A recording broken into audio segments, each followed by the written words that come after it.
Redmi K70 or iQOO Neo 9. Ano bang pipiliin natin dito sa dalawang to? Ano mas better sa performance at better sa camera? Yan yung pag-uusapan natin sa video ito at hindi natin patagalin pa. Well, itong dalawang phone na to, K70 at Neo 9, pareho silang naka-Snapdragon 8 Gen 2. Almost pareho lang din sila ng presyo. Sa Neo 9 meron tayong 22,000, sa Redmi K70 mabibili natin to ng 22,000 to 24,000 at depende yan sa seller natin. Pero maglalagay ako ng pinakamurang link sa description box tsaka dun sa comment section. Ngayon, mag-umpisa tayo sa build quality. Mas nakakalamang ang Redmi K70 dahil ang ginamit na materials dito sa frame, naka-metal frame na tayo dito. At sa back panel, glass yung ginamit dito. Sa camera module naman, may 4 na bilog tayo dito na parang burner. Kung alam niyo yung mga lutuan ng mayayaman, parang ganun yung itsura niya. Well, moving on naman dito sa iQOO Neo 9, naka-plastic frame lang po ito pero yung back panel niya is made of faux leather kapag bumili tayo ng red version. Pero sa ibang kulay, kung di ako nagkakamali,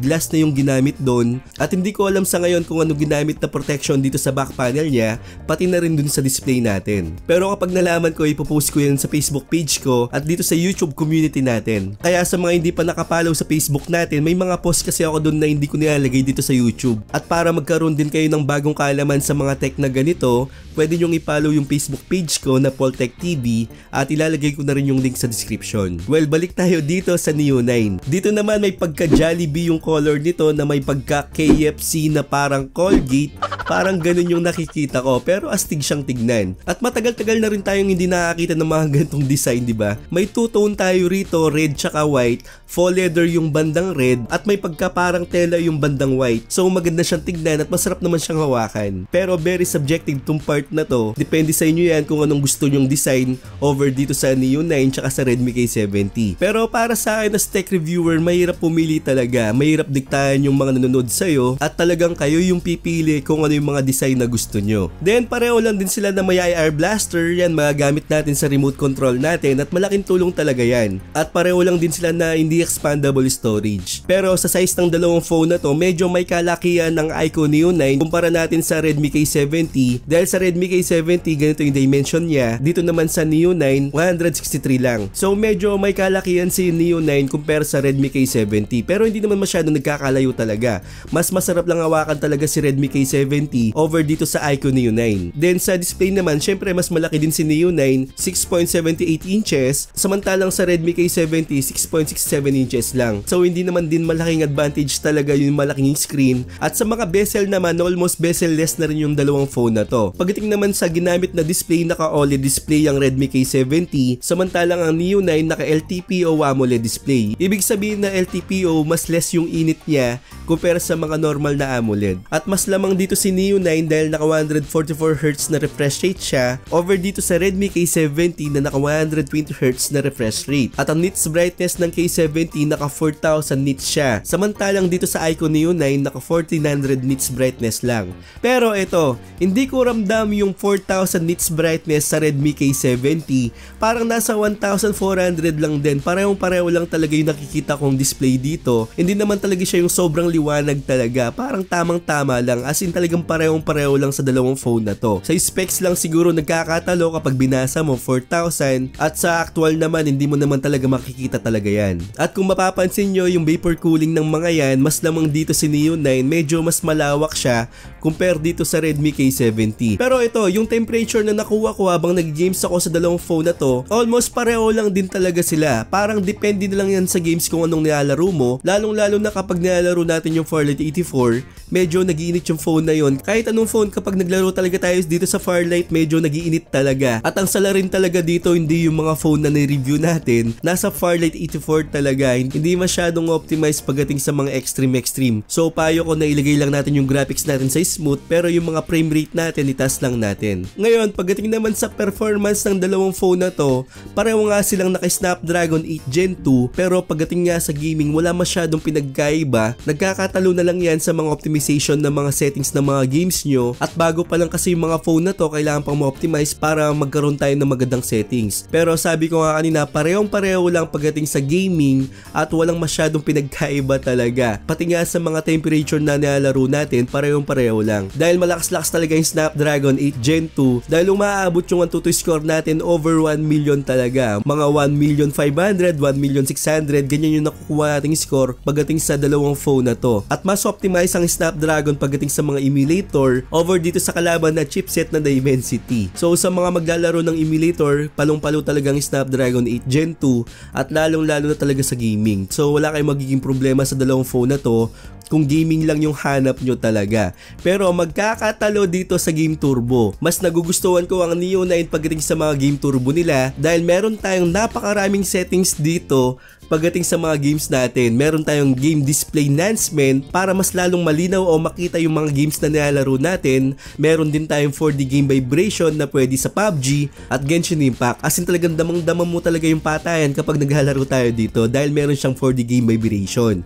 At marami tayong mga additional settings dito, pero ang kagandahan dito sa Neo 9 kapag niligay ko sa performance mode, talagang sasagad talaga yung CPU nito tsaka GPU nito at talagang gumagana yung Game Turbo. As in talagang itataas niya yung frame rate mo at hindi talaga siya halos na nagbabago doon. Kaya ako talaga nagugustuhan yung Game Turbo talaga ng Neo 9 at napaka-accurate talaga. Tapos meron din tayo mga refresh rate dito, touch sampling rate at marami pang iba. Samantalang dito sa Redmi K70 parang naiipit yung CPU nito o GPU nito kahit nasa performance mode.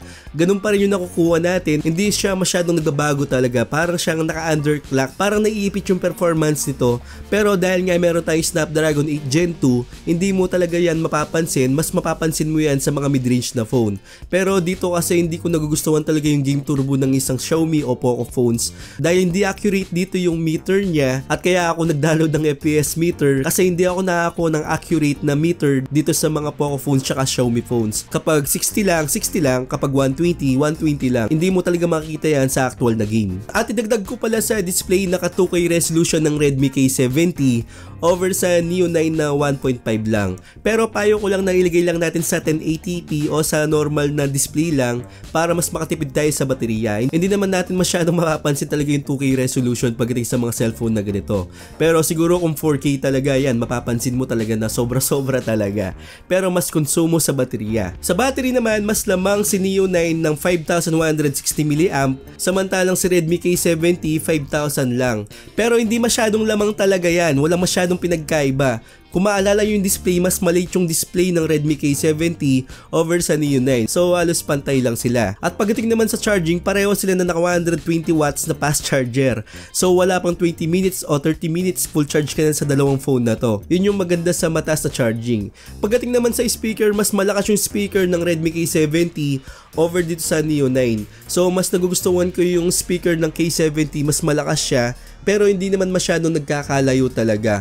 Close type yung stereo speaker ng Neo 9, nasa ibabaw siya ng punch-hole camera.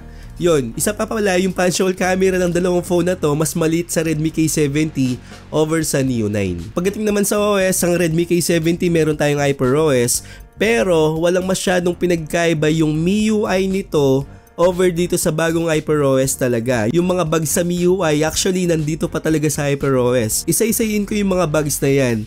Hindi ako masyadong nakakuha ng notification sa Gmail pagdating sa Redmi K70 kahit naka-global pa yan. Yun talaga yung napansin ko na isang bugs dito na hindi ako masyadong nakakuha talaga ng notifications. Then kapag naglalaro tayo, kailangan ko pang i-clear yung battery performance ko para makita ko yung actual frames per seconds ng mga games ko. So bugs talaga yon sa mga hindi nakakalam, para siyang hidden tricks na hindi mo makikita talaga sa settings. Kumbaga parang natuklasan lang talaga yung settings na yon. Pero kapag maglalaro ka, hindi tumataas talaga yung frames per seconds mo kapag hindi mo talaga kinlear yun. So kiniklear pa talaga yon, tapos naka-hidden apps pa siya at medyo cons na cons talaga sa akin yun, lalo na sa mga gamer. Kaya sa mga hindi nakakalam, pumunta kayo sa settings, tapos apps, tapos show apps, nandun na yung battery tsaka percentage nyo, i-clear nyo lang yun. Pagdating naman dito sa Neo 9, napakalinis ng OS nito. Mas nagugustuhan ko yung OS nito over dun sa Redmi K70 na HyperOS. Dito kasi malinis na talaga, wala kang problemahin, maglalaro ka na lang, mag-take ka na lang ng camera at kung ano-ano pa. As in talagang parang stock Android siya, wala ka nang masyadong problemahin pa. Pagdating naman sa camera, pareho silang 50 megapixel na camera, pero sa Redmi K70 ang camera sensor na ginamit dito is the OmniVision OB50K Light Hunter 800. Samantalang dito sa Neo 9 naka-IMX920, actually sa sensor pa lang mas lamang na dito si Neo 9. So papakita ko yung mga shot dito, mas lamang si Neo 9, mas nagugustuhan ko yung balance ng color dito sa Neo 9 over dito sa Redmi K60 na medyo nagkukulang ako ng detalye. Samantalang sa Neo 9 may mga details talaga at maganda yung kulay. Sa Redmi K70 maganda naman yung Redmi K70, depende sa talaga sa ilaw mo.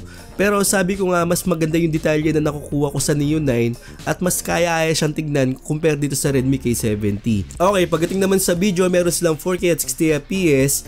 Yun nga lang sa nakikita ko, parang pareho lang sila ng image processing pagdating sa video. Yung kulay halos pareho lang talaga. Hindi mo talaga masyadong mapapansin yung comparison pagdating sa video.